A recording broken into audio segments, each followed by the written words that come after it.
I just picked up my copy of this week's Us Weekly, and my first thought was, what in the fresh hell? They what? Meghan on her own terms, how the Duchess is moving on from the pain of the past, finding peace, and transforming from a royal scapegoat to a lifestyle mogul and philanthropist. What's going on here? I'll tell you one thing, actually. There's been a leadership change. Dan Wakeford is the new editor-in-chief at Us Weekly. He was formerly at People. And they've rebranded the magazine, and it's gone to an effect about a month ago, and it's now much more positive. So yeah, there's that. But it also made me think of the Duke and Duchess of Sussex's media strategy, which was discussed in the royal appointment from 2 weeks ago, in which the author commented about her concern about the Sussexes not inviting the British media on tour. Because while a picture might be worth 1,000 words, sometimes the best way to speak is just to speak. You know, like the British royal family has forcefully done recently over the riots involving xenophobia and racism. Wait, that didn't happen. Recollections may vary.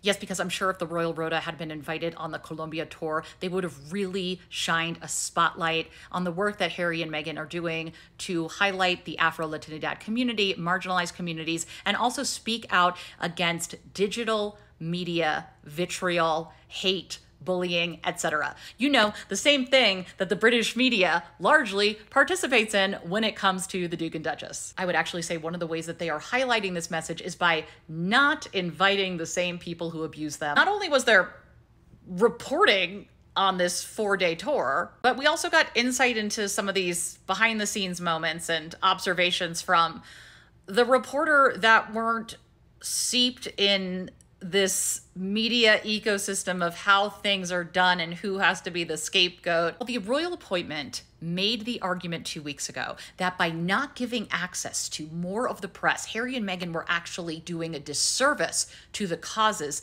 that they champion. I don't really agree with that. We don't have many examples of the Royal Rota highlighting Harry and Meghan's work. Not to mention it flies in the face of why the couple actually left the British royal family, which was that they no longer wanted to participate in this media ecosystem where people who wrote shit about them then got to interview and have access to them and talk to them the next day and follow them around in perpetuity. This op-ed also made an interesting point that I had not considered, and that is Harry and Meghan don't have to do this. They don't have to do charity. I think they should. Charitable work is not part of their job description anymore. At this point, the British royal family is always going to write crap about you. So there is no point in doing anything that you don't have some level of interest and commitment to. And that's not to say everything is purely altruistic. You could argue that this charity without the restraints of the palace, stepping on the toes of those that are more senior than you, having to have a royal rota follow you around that's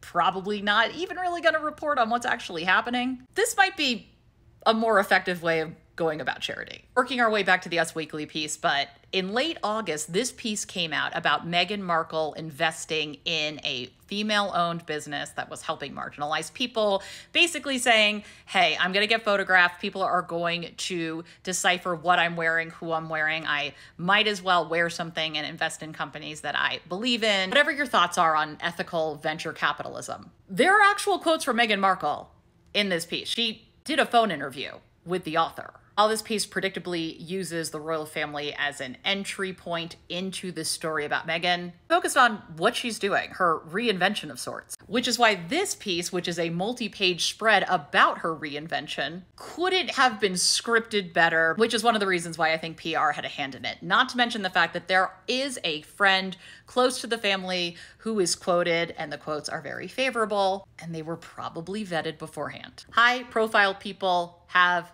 PR. You are trying to get favorable stories into the press about your client. The difference is when the press is acting as the PR apparatus for an institution in which they are supposed to, in theory, keep a check on power. The story is positive, which is something I want to talk about, this trend in positivity. Here's the thing. The British media needs Harry and Meghan more than Harry and Meghan need the British media. Hating Harry and Meghan is a billion-dollar industry. The lack of access hurts them. Not to mention the virtual standstill that the working British royal family has gone on for this past year, and now are on summer holiday, which the British media loves to wax poetically about how deserved this break is, but They are hurting. The last thing they needed was for these people to be on vacation where they couldn't report on them, and then for Harry and Meghan to do a tour where they were not invited. A picture may be worth 1,000 words, but not being invited, that's worth a whole lot more.